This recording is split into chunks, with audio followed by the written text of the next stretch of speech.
जय हिंद दोस्तों। चर्चित महिलाएं यानी कि फेमस वुमेन, ये जो टॉपिक है ये करंट अफेयर्स का एक अति महत्वपूर्ण टॉपिक होता है। दोस्तों, अगर आप किसी भी एग्जाम की तैयारी कर रहे हो तो डन मान के चलना, इस टॉपिक से हर एक एग्जाम में 2 से 3 क्वेश्चन तो पूछे ही जाते हैं। तो दोस्तों, आज के इस वीडियो में हम पिछले 1 साल में जितनी भी महिलाएं चर्चाओं में रही हैं, न्यूज़ में रही हैं, उन सभी महिलाओं के बारे में बिल्कुल डिटेल में डिस्कस करेंगे। तो आइए दोस्तों, बिना किसी देरी के शुरुआत कर लेते हैं नंबर फर्स्ट क्वेश्चन से। नंबर फर्स्ट क्वेश्चन है, 74वीं मिस यूनिवर्स 2025 का खिताब किसने जीता है? तो दोस्तों, अभी कल की डेट में 74वीं मिस यूनिवर्स 2025 का ताज जो है ये फातिमा बॉस ने जीत लिया है। डी ऑप्शन करेक्ट हो जाएगा। हम डिटेल में क्वेश्चन को डिस्कस करेंगे। दोस्तों, जो मिस यूनिवर्स प्रतियोगिता 2025 है, इसका 2025 में 74वां संस्करण आयोजित हुआ है। और इस प्रतियोगिता का आयोजन कहाँ पर किया गया? तो थाईलैंड के बैंकॉक में इसका आयोजन किया गया। और ये खिताब जीत लिया है मैक्सिको देश की फातिमा बॉस ने। और इस प्रतियोगिता में भारत की तरफ से भाग लिया था मनिका विश्वकर्मा ने, जो कि राजस्थान से हैं। ठीक है। और इससे पहले पिछले साल 73वीं मिस यूनिवर्स कौन बनी थी? तो डेनमार्क की विक्टोरिया केजोर थीलविंग बनी थी। ठीक है। मिस यूनिवर्स प्रतियोगिता की हम बात करें, इसकी शुरुआत हुई है 1952 में। और दुनिया की पहली मिस यूनिवर्स कौन बनी थी? तो अर्मी कोसेला, जो कि फिनलैंड देश की थी। ठीक है। यदि हम बात करें कि पहली भारतीय मिस यूनिवर्स, ये हमेशा पूछा जाता है स्टैटिक जीके में, तो वो थी सुष्मिता सेन, और ये 1994 में बनी थी। दूसरी भारतीय मिस यूनिवर्स बनी थी लारा दत्ता सन 2000 में। और तीसरी भारतीय मिस यूनिवर्स बनी थी हरनाथ संधू 2021 में। ठीक है। तो ये फैक्ट भी आपको ज़रूर याद रखना है। ये तो हमने बात करी है मिस यूनिवर्स की। एक और पूछा जाता है, क्या? Mrs universe. तो बताओ, मिसेज यूनिवर्स 2025 का खिताब जीतने वाली पहली भारतीय कौन बनी है? पहली बार किसी भारतीय ने मिसेज यूनिवर्स 2025 का ताज पहना है। ठीक है। तो ये और ज़्यादा महत्वपूर्ण हो जाता है। इनका नाम क्या है? शेरी सिंह इनका नाम है। ठीक है। तो भारत की बेटी हैं शेरी सिंह, और इन्होंने मिसेज यूनिवर्स 2025 का ताज जीतकर इतिहास रच दिया, क्योंकि ऐसा पहली बार हुआ है जब किसी भारतीय महिला ने ये खिताब जीता है। और दोस्तों, जो मिसेज यूनिवर्स प्रतियोगिता है, इसका आयोजन फिलीपींस की राजधानी मनीला में हुआ है। और इस प्रतियोगिता में 120 देशों की प्रतिभागियों ने भाग लिया है। 48वां संस्करण इस साल आयोजित किया गया है। ठीक है। बताइए दोस्तों, अगस्त 2025 में मिस इंडिया यूनिवर्स 2025 का खिताब किसने जीता? मिस इंडिया यूनिवर्स 2025 का खिताब ये मनिका विश्वकर्मा ने जीत लिया है। ठीक है। कहाँ की रहने वाली हैं ये? तो ये राजस्थान के जयपुर की रहने वाली हैं। इस साल मिस इंडिया यूनिवर्स का दूसरा संस्करण हुआ है। पहला हुआ था 2024 में, जो कि रिया सिंघा ने जीता था। ठीक है। और 2025 का किसने जीता? मनिका विश्वकर्मा ने। और इनने मिस यूनिवर्स में क्या? इनने मिस यूनिवर्स में भारत की तरफ से प्रतिनिधित्व किया था। याद रखना आप लोग इसको भी। नेक्स्ट क्वेश्चन है, हाल ही में मिस वर्ल्ड 2025 का खिताब किसने जीता? ये भी मोस्ट इंपोर्टेंट क्वेश्चन है। मिस वर्ल्ड 2025 का खिताब ये थाईलैंड की सुचाता चोआंगश्री ने जीत लिया है। मिस वर्ल्ड प्रतियोगिता 2025 की हम बात करें तो इस साल इसका 72वां संस्करण है, आयोजन हुआ है भारत के हैदराबाद में। 108 देशों की प्रतिभागियों ने भाग लिया है। और ये जीता है सुचाता चोआंगश्री ने, जो कि थाईलैंड की रहने वाली हैं। और विजेता कौन है? तो हसेट डेरजे अदमसू, ये इथोपिया की हैं। और भारत की तरफ से प्रतिनिधित्व किया नंदिनी गुप्ता ने। इनने 40वां स्थान प्राप्त किया है। और इससे पहले 71वीं मिस वर्ल्ड कौन बनी थी? क्रिस्टीना पिचकोवा, जो कि चेक गणराज्य की रहने वाली हैं। देखो, मैं पिछले साल का क्यों बता देता हूँ, क्योंकि कई बार एग्जाम में इस साल का नहीं पूछता है। ठीक है। पिछले साल का पूछ लेता है। इसलिए मेरा पूरा प्रयास रहता है कि जितने भी महत्वपूर्ण फैक्ट हैं वो सारे फैक्ट मैं आपको कवर करा के चलूँ। फिर बताइए, जैन जी के द्वारा नेपाल में तख्ता पलट के बाद नेपाल की अंतरिम और पहली महिला प्रधानमंत्री कौन बनी हैं? तो आपको पता होगा, नेपाल में जैन जी ने पूरा तख्ता पलट कर दिया। और इसके बाद नेपाल की अंतरिम और पहली महिला प्रधानमंत्री बनी हैं। और इनका नाम क्या है? तो सुशीला किर्की इनका नाम है। डी ऑप्शन करेक्ट हो जाएगा। दोस्तों, एक बहुत बड़ा अनाउंसमेंट है आप लोगों के लिए। हमारी करंट अफेयर्स की पूरी यूट्यूब की सबसे शानदार ई बुक लॉन्च हो गई है। हम पूरी यूट्यूब की सबसे शानदार ई बुक इसको पता है क्यों बोलते हैं? जैसे आप यहाँ पर देख पा रहे होंगे कि हम चर्चित महिलाओं को बिल्कुल डिटेल में डिस्कस कर रहे हैं। इसी प्रकार से करंट अफेयर्स के कई सारे टॉपिक होते हैं, तो सारे टॉपिक हमारी इस ई बुक के अंदर कवर किए गए हैं, जितने भी ट्रेंडिंग टॉपिक है जहाँ से क्वेश्चन एग्जाम में बनते हैं। ठीक है, तो इसमें ट्रेंडिंग टॉपिक तो सारे मिल ही जाएंगे, इसके अलावा आपको मंथली करंट अफेयर्स भी मिल जाएगा। इसलिए हम बोलते हैं पूरी यूट्यूब की सबसे शानदार ई बुक, और बच्चे भी बोलते हैं इसको फीडबैक के थ्रू।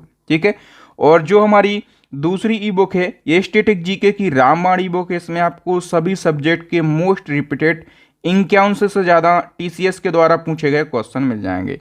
और तीसरी हमारी ई बुक है साइंस की ई बुक। इसमें भी प्रीवियस ईयर के 5000 से ज़्यादा क्वेश्चन मिल जाएंगे। तो अभी ग्रुप डी वगैरह बहुत सारे एग्ज़ाम आपके चल रहे हैं। ठीक है, तो यदि आप सच में एग्ज़ाम में सिलेक्शन लेना चाहते हैं, अच्छा स्कोर करना चाहते हैं, तो हमारी इन तीनों ई बुक को आप परचेस कर लेना। मैंने एक ऑफ़र लगाया है, यदि आप इन तीनों ई बुक को एक साथ परचेस करते हैं तो केवल आपको 150 रुपये का पेमेंट करना है। ठीक है, पेमेंट करना है इस क्यूआर कोड पर। जैसे ही आपका पेमेंट डन हो जाता है, स्क्रीनशॉट आप हमें इस व्हाट्सएप नंबर पर सेंड करना, तो 5 सेकंड के अंदर मैं ये तीनों बेस्ट ई बुक आपको व्हाट्सएप पर ही सेंड कर दूंगा। ठीक है, तो बिल्कुल आसान तरीका है ई बुक को परचेस करने का, आप ज़रूर परचेस कर लेना। फिर बताओ, यूएस ओपन 2025 का महिला एकल का खिताब लगातार दूसरी बार किसने जीता? यूएस ओपन में वुमेन सिंगल का टाइटल वो भी लगातार दूसरी बार ये जीता है आर्याना सवालेंका ने। और ये कहाँ की खिलाड़ी हैं दोस्तों? तो ये बेलारूस की खिलाड़ी हैं। ठीक है, यदि हम बात करें दोस्तों मेंस सिंगल का टाइटल किसने जीता है, तो ये भी आपको याद रखना है, मेंस सिंगल का टाइटल जीता है कार्लोस अल्काराज ने। ठीक है, और ये स्पेन के खिलाड़ी हैं। फिर बताओ दोस्तों, भारत के नए लेखा महानियंत्रक कौन बने हैं? तो इनका नाम है दोस्तों टीसीए कल्याणी। ठीक है, इसको शॉर्ट में सीजीए कहा जाता है, कंट्रोलर जनरल ऑफ अकाउंट। ठीक है, कौन बन गई हैं? टीसीए कल्याणी, और ये 29वें नंबर की बनी हैं। फिर बताओ दोस्तों, हाल ही में फीडे महिला शतरंज वर्ल्ड कप 2025 जीतने वाली पहली भारतीय महिला कौन बनी है? ये भी मोस्ट इंपोर्टेंट क्वेश्चन है। तो इसका करेक्ट आंसर हो जाएगा ऑप्शन डी, दिव्या देशमुख। दोस्तों जो दिव्या देशमुख हैं वो 19 साल की हैं, नागपुर की रहने वाली हैं, और इन्होंने जुलाई 2025 में आयोजित फीडे महिला चेस वर्ल्ड कप जीतकर इतिहास रचा। कैसे इतिहास रचा? दिव्या देशमुख इस खिताब को जीतने वाली पहली भारतीय महिला बनी है, मतलब इनसे पहले ये खिताब किसी ने नहीं जीता। और दिव्या देशमुख ने फाइनल मुकाबले में भारत की ही एक खिलाड़ी को हराया है, इनका नाम है कोनेरू हम्पी। और दिव्या देशमुख इस शानदार जीत के साथ भारत की 88वीं ग्रैंड मास्टर और महिलाओं के क्रम में चौथी ग्रैंड मास्टर बन गई हैं। बताइए दोस्तों, हॉलीवुड वॉक ऑफ फेम 2026 सम्मान के लिए चुनी जाने वाली पहली भारतीय अभिनेत्री कौन बनी है? तो इनका नाम है दीपिका पादुकोण। नेक्स्ट क्वेश्चन है, दक्षिण अमेरिकी देश सूरीनाम में पहली महिला राष्ट्रपति कौन बनी? तो सूरीनाम देश की पहली महिला राष्ट्रपति जेनिफर गेरलिंग साइमंस बनी हैं। ए ऑप्शन करेक्ट हो जाएगा। भारतीय नौसेना की पहली महिला फाइटर पायलट कौन बनी हैं? इनका नाम है आस्था पुनिया, और ये कहाँ से बिलोंग करती हैं? यूपी के मेरठ से ये बिलोंग करती हैं। फिर बताओ, भारतीय मूल की अर्थशास्त्री गीता गोपीनाथन ने जुलाई 2025 में किस अंतर्राष्ट्रीय संगठन के डिप्टी मैनेजिंग डायरेक्टर पद से इस्तीफा दे दिया? गीता गोपीनाथन ये काफ़ी प्रसिद्ध अर्थशास्त्री हैं भारतीय मूल की, और ये दोस्तों IMF एक संगठन है। ठीक है, इंटरनेशनल मॉनेटरी फंड, और इसमें ये डिप्टी मैनेजिंग डायरेक्टर थी, और इन्होंने पद से इस्तीफा दे दिया है, इसलिए चर्चाओं में है। फिर बताओ, जुलाई 2025 में RPF यानी कि रेलवे सुरक्षा बल की पहली महिला महानिदेशक कौन बनी है? तो दोस्तों RPF की पहली महिला DG जो है ये बन गई है Sonali Mishra. D option correct हो जाएगा। कब बनी? जुलाई 2025 में। वरिष्ठ IPS अधिकारी सोनाली मिश्रा को RPF का DG बनाया गया, और ये RPF की पहली महिला DG बनी है, इसलिए क्वेश्चन और भी ज़्यादा इम्पोर्टेंट हो जाता है। इनने मनोज यादव का स्थान लिया है। RPF मतलब रेलवे प्रोटेक्शन फोर्स, स्थापना 1985, हेडक्वार्टर नई दिल्ली। इसका मोटो क्या है? तो यशो लाभस्य इसका मोटो है। फिर बताओ, जुलाई 2025 में SSB यानी कि सशस्त्र सीमा बल के नए महानिदेशक कौन बने हैं? तो ये महिलाओं नहीं है, लेकिन ये ठीक है, महत्वपूर्ण क्वेश्चन है। न्यू अपॉइंटमेंट है, इनका नाम है संजय सिंघल। ठीक है, नेक्स्ट क्वेश्चन है, हाल ही में माउंट एवरेस्ट फतेह करने वाली सीआईएसएफ की पहली महिला अधिकारी कौन बन गई हैं? तो माउंट एवरेस्ट को फतेह करने वाली सीआईएसएफ की पहली महिला अधिकारी जो है ये गीता सामोता बन गई हैं। ठीक है, राजस्थान के सीकर जिले से ये बिलोंग करती हैं। फिर बताओ, इग्नू यानी कि इंदिरा गांधी राष्ट्रीय मुक्त विश्वविद्यालय की पहली महिला कुलपति कौन बनी हैं? इनका नाम है प्रोफेसर उमा कांजीलाल। और दोस्तों जो इग्नू है ये दुनिया का सबसे बड़ा मुक्त विश्वविद्यालय यानी कि ओपन यूनिवर्सिटी है, जो कि दूरस्थ और मुक्त शिक्षा प्रदान करता है। अच्छा, इसकी स्थापना कब हुई थी? 1985 में, और हेडक्वार्टर इसका न्यू दिल्ली के अंदर। फिर बताओ, हॉकी का पॉलीग्रास मैजिक स्किल अवार्ड जीतने वाली पहली भारतीय खिलाड़ी कौन बनी है? तो इसका करेक्ट आंसर हो जाएगा दीपिका सहरावत, और ये हरियाणा की हॉकी खिलाड़ी हैं। नेक्स्ट हमारा क्वेश्चन है दोस्तों, हिंदुस्तान यूनिलीवर लिमिटेड की पहली महिला सीईओ एमडी कौन बनी है? देखो दोस्तों, जिस भी क्वेश्चन में पहला प्रथम जैसे शब्द जुड़ जाते हैं वो 5 स्टार वाला क्वेश्चन हो जाता है। मतलब एग्जाम में उस क्वेश्चन की आने की जो प्रोबेबिलिटी है वो 100% हो जाती है। तो हिंदुस्तान यूनिलीवर लिमिटेड की पहली महिला सीईओ और एमडी जो हैं ये प्रिया नायर बन गई हैं। ए ऑप्शन करेक्ट हो जाएगा। फिर बताओ, हाल ही में जादू की दुनिया का ऑस्कर कहे जाने वाला FISM world championship of magic 2025 किस भारतीय महिला ने जीता है? तो दोस्तों ये जो खिताब है ये सुहानी शाह ने जीत लिया है। सुहानी शाह क्यों चर्चाओं में हैं? क्योंकि इनने जादू का ऑस्कर अवार्ड जीता है। ठीक है, और ऐसा पहली बार हुआ है जब किसी भारतीय ने वर्ल्ड चैंपियनशिप ऑफ मैजिक पुरस्कार जीता। और दोस्तों सुहानी शाह कौन है? भारत की पहली महिला जादूगर और मेंटलिस्ट हैं, और ये राजस्थान के उदयपुर से बिलोंग करती हैं। और ये क्यों चर्चाओं में रहती हैं? तो इनके पास में दिमाग को पढ़ने की कला है, और ये मोटिवेशनल स्पीकर भी हैं। आप लोगों ने शॉर्ट वीडियो में यूट्यूब पर इनको ज़रूर देखा होगा। ठीक है, कर्नाटक की बेटी रेमुना परेरा ने कितने घंटे भारतनाट्यम करके वर्ल्ड रिकॉर्ड बनाया है? तो दोस्तों रेमुना परेरा, इनका नाम याद रखना, ये कर्नाटक की बेटी हैं और इन्होंने लगातार 170 घंटे भारतनाट्यम करके वर्ल्ड रिकॉर्ड अपने नाम किया है। मई 2025 में कौन माउंट एवरेस्ट को फतेह करने वाली भारत की पहली दृष्टिबाधित महिला बन गई? माउंट एवरेस्ट को फतेह करने वाली भारत की पहली दृष्टिबाधित महिला जो हैं ये झोंजिन अंगमो बन गई हैं। ठीक है, हिमाचल प्रदेश के किन्नौर जिले की ये पर्वतारोही हैं। फिर बताओ, वर्ल्ड पैरा एथलेटिक्स चैंपियनशिप 2025 का ब्रांड एम्बेसडर किसे नियुक्त किया गया है? तो अभिनेत्री कंगना रनौत के लिए। ठीक है, और दोस्तों ये जो चैंपियनशिप है इसका आयोजन कहाँ हुआ? नई दिल्ली। फिर बताओ, भारतीय नौसेना की पहली महिला अधिकारी का नाम क्या है जिन्हें भारत के राष्ट्रपति का ADC नियुक्त किया गया? तो दोस्तों भारत के राष्ट्रपति का ADC ये यशस्वी सोलंकी के लिए नियुक्त किया गया है। ठीक है, और ये ऐसी पहली नौसेना की अधिकारी हैं जिनको राष्ट्रपति का ADC बनाया गया। ADC मतलब एड डी कैंप होता है, और ADC का काम क्या होता है? तो सेना से जुड़े जो काम होते हैं उनमें राष्ट्रपति को सलाह और सहायता देना।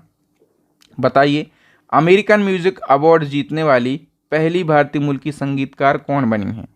तो इनका नाम है राजा कुमारी। बताओ, संयुक्त राष्ट्र महासभा के 80वें सत्र के अध्यक्ष के रूप में किसे चुना गया है? तो सही आंसर हो जाएगा दोस्तों अन्नालेना बेयरबॉक के लिए। बी ऑप्शन करेक्ट हो जाएगा। हाल ही में संयुक्त राष्ट्र विश्व पर्यटन संगठन यानी कि UN टूरिज्म की पहली महिला महासचिव कौन बनी हैं? इनका नाम है दोस्तों शेखा नासर अल नेवेस। ठीक है, और ये कौन है? तो ये UAE की एक पर्यटन विशेषज्ञ हैं। बताइए, ब्रिटेन की खुफिया एजेंसी है MI6, MI6 की पहली महिला प्रमुख कौन बनी है? तो दोस्तों इसका करेक्ट आंसर हो जाएगा ब्लेज मैट्रेवेली। जून 2025 को बॉलीवुड अभिनेत्री कैटरीना कैफ को किस देश का वैश्विक पर्यटन राजदूत नियुक्त किया गया? तो कैटरीना कैफ जो हैं ये मालदीव देश की वैश्विक पर्यटन राजदूत यानी कि ग्लोबल टूरिज्म एम्बेसडर बनी हैं। फिर बताओ संयुक्त राष्ट्र महासभा ने किस वर्ष को अंतर्राष्ट्रीय महिला किसान वर्ष घोषित किया? तो इसका करेक्ट आंसर हो जाएगा वर्ष 2026 के लिए। बताइए महिलाओं को प्रभावित करने वाले विवादों और सामाजिक मुद्दों से निपटने के लिए किस राज्य ने नारी अदालत का शुभारंभ किया? तो नारी अदालत का शुभारंभ ये सिक्किम राज्य के द्वारा किया गया है। नेक्स्ट क्वेश्चन है, अगस्त 2025 में NARI द्वारा जारी रिपोर्ट के अनुसार कौन सा शहर भारत में महिलाओं के लिए सबसे सुरक्षित है? तो भारत में महिलाओं के लिए सबसे सुरक्षित शहर जो है ये कोहिमा के लिए बताया गया है। दोस्तों अगस्त 2025 में जारी NARI यानी कि national annual report and index on women's safety के अनुसार नागालैंड की राजधानी कोहिमा को भारत में महिलाओं के लिए सबसे सुरक्षित शहर घोषित किया गया है। और दोस्तों भारत में महिलाओं के लिए सबसे असुरक्षित शहर पटना और जयपुर के लिए घोषित किया गया। और दोस्तों ये जो रिपोर्ट है ये महिलाओं की सुरक्षा, अपराध दर, हेल्पलाइन रिस्पॉन्स और जन सुरक्षा उपायों के आधार पर तैयार की जाती है। नेक्स्ट क्वेश्चन है, किस राज्य ने हिंसा पीड़ित महिलाओं की सहायता के लिए ऑपरेशन हिफाजत शुरू किया? हिंसा पीड़ित महिलाओं के लिए ऑपरेशन हिफाजत ये पंजाब राज्य ने शुरू किया है। नेक्स्ट क्वेश्चन है, किस रेलवे जोन ने रेलवे के 5 बड़े विभागों की जिम्मेदारी महिलाओं को देकर इतिहास बनाया है? तो दोस्तों रेलवे के 5 बड़े विभागों की जिम्मेदारी महिलाओं को देकर इतिहास बनाया है दक्षिण मध्य रेलवे ने। सी ऑप्शन करेक्ट हो जाएगा। फिर बताओ अगस्त 2025 में भारतीय मूल की कृषांगी मेश्राम किस देश में सबसे कम उम्र की सॉलिसिटर बनी हैं? कृषांगी मेश्राम दोस्तों ये भारतीय मूल की हैं और ये सबसे कम उम्र की सॉलिसिटर बनी हैं ब्रिटेन देश में। ठीक है, और याद रखना दोस्तों इनकी उम्र कितनी है? मात्र 22 साल। और इनका परिवार मूल रूप से कहाँ का रहने वाला है? महाराष्ट्र का। फिर बताओ दोस्तों नोएडा जिसको गौतम बुद्ध नगर कहा जाता है यूपी का ये ज़िला है, तो इसकी पहली महिला जिला अधिकारी कौन बनी है? करेक्ट आंसर हो जाएगा दोस्तों मेधा रूपम। और मेधा रूपम इसलिए भी चर्चाओं में है क्योंकि दोस्तों ये ज्ञानेश कुमार की बेटी हैं। ज्ञानेश कुमार कौन है? तो ये हमारे जो हैं मुख्य चुनाव आयुक्त हैं। ठीक है, बताइए हाल ही में एगा इगिनियन को किस देश का प्रधानमंत्री नियुक्त किया गया है?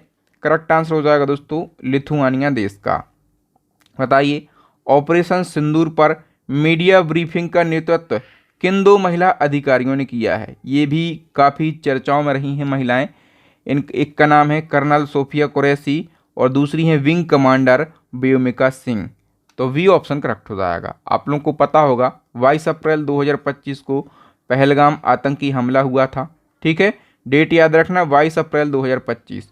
और इसके जवाब में भारतीय सेना ने 6 मई की रात को ऑपरेशन सिंदूर के तहत पाकिस्तान के 9 आतंकी ठिकानों पर एयर स्ट्राइक करी थी। और इस एयर स्ट्राइक की जो प्रेस ब्रीफिंग है दोस्तों ये विदेश सचिव विक्रम मिस्त्री के साथ 2 महिला सैन्य अधिकारियों, एक है कर्नल सोफिया कुरैशी और दूसरी है विंग कमांडर व्योमिका सिंह, इनने करी थी। ठीक है, तो इन 2 महिलाओं को, इन शेरनियों को आप ज़रूर याद रखेंगे। ठीक है, विंग कमांडर व्योमिका सिंह उत्तर प्रदेश के लखनऊ से बिलोंग करती हैं। ये भारतीय वायुसेना में विंग कमांडर हैं। कर्नल सोफिया कुरैशी ये गुजरात के वडोदरा से बिलोंग करती हैं और ये भारतीय सेना में कर्नल हैं। ठीक है, मई 2025 में भारतीय मूल की अनीता आनंद किस देश की विदेश मंत्री नियुक्त हुई हैं?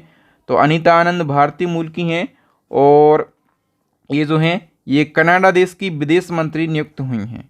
बताओ किस भारतीय कन्नड़ लेखिका ने अंतर्राष्ट्रीय बुकर पुरस्कार 2025 जीता है? अंतर्राष्ट्रीय बुकर पुरस्कार 2025 दोस्तों ये बानू मुश्ताक ने जीत लिया है। ठीक है, तो याद रखना जो बानू मुश्ताक हैं ये कन्नड़ लेखिका हैं और इन्हें अंतर्राष्ट्रीय बुकर पुरस्कार जीता है और इनको ये पुरस्कार उनकी लघु कथा संग्रह हार्ट लैम्प के लिए दिया गया। ठीक है, इससे पहले ये जो पुरस्कार है ये जर्मन लेखिका जेनी एर्पेनबेक ने जीता था। ये जो पुरस्कार है साहित्य के क्षेत्र में दिया जाता है। स्थापना हुई थी 2005 में। फिर बताओ दोस्तों मई 2025 में ऑस्ट्रेलिया की पहली महिला विपक्षी नेता कौन बनी? ऑस्ट्रेलिया की पहली महिला विपक्षी नेता कौन बनी है? सुसान ले। ए ऑप्शन करेक्ट हो जाएगा। हाल ही में मिसेज ग्लोबल इंटरनेशनल अवार्ड 2025 जीतने वाली भारत की पहली महिला कौन बनी है? इनका नाम है दोस्तों अनुराधा गर्ग। ठीक है, और ये हरियाणा के गुरुग्राम से बिलोंग करती हैं। मार्च 2025 में भारत की यात्रा पर आई तुलसी गबार्ड किस देश की खुफिया निदेशक हैं? तो दोस्तों जो तुलसी गबार्ड हैं जो कि भारत की यात्रा पर आई थी, ये अमेरिका की खुफिया एजेंसी की निदेशक हैं। ठीक है, बताइए हाल ही में राष्ट्रमंडल राष्ट्रों की महासचिव बनने वाली पहली अफ्रीकी महिला कौन बनी है?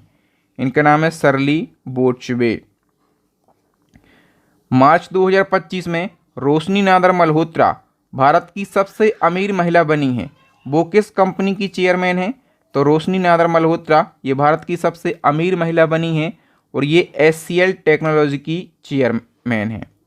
ठीक है, बताइए हाल ही में किसे चमेली देवी जैन पुरस्कार 2025 से सम्मानित किया गया? देखो चमेली देवी जैन पुरस्कार ये महिला पत्रकारों का सबसे प्रतिष्ठित पुरस्कार होता है और ये पुरस्कार पत्रकार जतेंद्र कौर तूर के लिए प्रदान किया गया है। फिर बताइए दोस्तों देश की पहली महिला विधि सचिव किसे नियुक्त किया गया है, या फिर पहली महिला विधि सचिव कौन बनी है? इनका नाम है Anju Rathi Rana. B option correct हो जाएगा। बताइए सबसे लंबे समय तक अंतरिक्ष में चलने यानी कि स्पेस वॉक करने का रिकॉर्ड किस भारतीय मूल की अंतरिक्ष यात्री ने बनाया है? तो इनका नाम है दोस्तों Sunita Williams. B option correct हो जाएगा। हाल ही में अंतर्राष्ट्रीय ओलंपिक समिति यानी कि IOC की पहली महिला अध्यक्ष कौन बनी है? इनका नाम है क्रिस्टी कोवेंट्री और ये जिम्बाब्वे से बिलोंग करती हैं और इनने थॉमस बॉक का स्थान लिया है। फिर बताओ हाल ही में PM नरेंद्र मोदी का निजी सचिव किसे नियुक्त किया गया? PM मोदी जी का पर्सनल सेक्रेटरी जो है दोस्तों ये निधि तिवारी के लिए नियुक्त किया गया है। फिर बताओ ड्रीमी टेक्नोलॉजी की पहली भारतीय ब्रांड एम्बेसडर कौन बनी है? तो इनका नाम है अभिनेत्री कृति सेनन। बताओ हाल ही में किसे 34वें व्यास सम्मान से सम्मानित किया गया? व्यास सम्मान महत्वपूर्ण है, ये सूर्यबाला के लिए प्रदान किया गया है। ठीक है, कौन है? उत्तर प्रदेश की प्रसिद्ध हिंदी लेखिका है सूर्यबाला। इनको 34वां व्यास सम्मान दिया गया और इनको ये सम्मान इनके उपन्यास कौन देश को वासी वेणु की डायरी के लिए प्रदान किया गया। इससे पहले 33वां व्यास सम्मान पुष्पा भारती को दिया गया था। व्यास सम्मान 1991 से के बिरला फाउंडेशन के द्वारा दिया जा रहा है और ये सम्मान 10 वर्ष की अवधि में प्रकाशित किसी भी भारतीय नागरिक को हिंदी की एक उत्कृष्ट साहित्यिक कृति के लिए दिया जाता है। पहली बार ये सम्मान रामविलास शर्मा को दिया गया था। फिर बताओ मई 2025 में पाकिस्तान के बलूचिस्तान की पहली हिंदू महिला सहायक आयुक्त कौन बनी है? तो इनका नाम है दोस्तों कशिश चौधरी। ए ऑप्शन करेक्ट हो जाएगा। फिर बताओ हाल ही में राष्ट्रीय महिला आयोग की नई अध्यक्ष कौन बनी? तो राष्ट्रीय महिला आयोग की जो नई अध्यक्ष हैं ये विजया किशोर रहाटकर बनी हैं दोस्तों। ठीक है, और ये कौन से नंबर की राष्ट्रीय महिला आयोग की अध्यक्ष हैं? 9वें नंबर की। देखो जो राष्ट्रीय महिला आयोग है इसकी स्थापना हुई थी 1992 में, हेडक्वार्टर है नई दिल्ली में। और ये जो आयोग है इसका उद्देश्य क्या है, क्यों बनाया गया भारत में? तो भारत में महिलाओं के अधिकारों की रक्षा करना, उनके खिलाफ हो रहे भेदभाव और हिंसा को खत्म करना और उनको सभी क्षेत्रों में समान अवसर प्रदान करके सक्षम बनाना इसका उद्देश्य है। ठीक है, तो दोस्तों यहाँ पर हमने पिछले एक साल की जितनी भी चर्चित महिलाएं थीं सभी को पढ़ लिया है, डिटेल में पढ़ा है, आसान भाषा में पढ़ा है। मुझे उम्मीद है कि आपको कंटेंट की क्वालिटी और मेरी पढ़ाने का तरीका बहुत अच्छा लगा होगा। अच्छा लगा है? यदि आप चाहते हैं इसी प्रकार के सभी ट्रेंडिंग टॉपिक को बिल्कुल कम समय में पढ़ना, क्योंकि अभी आपके बहुत सारे एग्जाम लगे हुए हैं, मुझे पता है, कम समय में आपको क्विक रिवीजन करना है, तो इसके लिए आप हमारी ई बुक्स को परचेस कर लेना। जो हमारी पहली ई बुक है ये करंट अफेयर्स की ई बुक है। इसमें आपको सारे ट्रेंडिंग टॉपिक मिल जाएंगे जहाँ से हमेशा क्वेश्चन एग्जाम में पूछे जाते हैं। और टॉपिक के अलावा इसी ई बुक में आपको मंथली करंट अफेयर्स ही मिल जाएगा, बिल्कुल डिटेल में और आसान भाषा में। जो हमारी दूसरी ई बुक है ये स्टैटिक जीके की रामबाण ई बुक है। इसमें आपको ऑलमोस्ट जितने भी सब्जेक्ट हैं जैसे विश्व का भूगोल, भारत का भूगोल, भारत का इतिहास, इतिहास के तीनों पार्ट, भारत का संविधान, अर्थव्यवस्था, सामान्य विज्ञान, सामान्य विज्ञान के भी तीनों पार्ट और साथ में आपको मिल जाएगा कंप्यूटर जीके। मतलब जो टीसीएस के द्वारा पूछे गए क्वेश्चन है 5000 से ज़्यादा क्वेश्चन आपको हमारी इस ई बुक में मिल जाएंगे। और इसी प्रकार से हमारे साइंस की ई बुक है। तीनों ई बुक को आप परचेस कर लेना। कॉम्बो ऑफर में यदि आप परचेस करते हैं तो केवल आपको ये 150 रुपये की 3 ई बुक्स मिलने वाली हैं। पेमेंट करना है इस क्यूआर कोड पर और जैसे ही आपका पेमेंट सक्सेस हो जाता है तो आपको स्क्रीनशॉट इस व्हाट्सएप नंबर पर सेंड करना है। ठीक है, स्क्रीनशॉट जैसे ही हमें मिलेगा 5 सेकंड के अंदर मैं ये तीनों ई बुक्स आपको सेंड कर दूंगा। ठीक है, तो एग्जाम में सिलेक्शन के लिए इन तीनों ई बुक्स को आप जरूर पढ़ना। दोस्तों मुझे उम्मीद है कि आपको मेरे पढ़ाने का तरीका, कंटेंट की क्वालिटी ज़रूर अच्छी लगी होगी। अच्छी लगी वीडियो को लाइक कीजिए, अपने पॉजिटिव कमेंट कीजिए, ज़्यादा से ज़्यादा शेयर करना है अपने भाइयों के साथ ताकि वो भी इसका फ़ायदा उठा सकें। और नए बच्चे चैनल को सब्सक्राइब करके बेल आइकन जरूर दबा लेना ताकि जब भी मैं नया वीडियो अपलोड करूं तो उसका नोटिफिकेशन आपको सबसे पहले मिल सके। थैंक यू, जय हिंद। मैं हूं आपका बहादुर सर।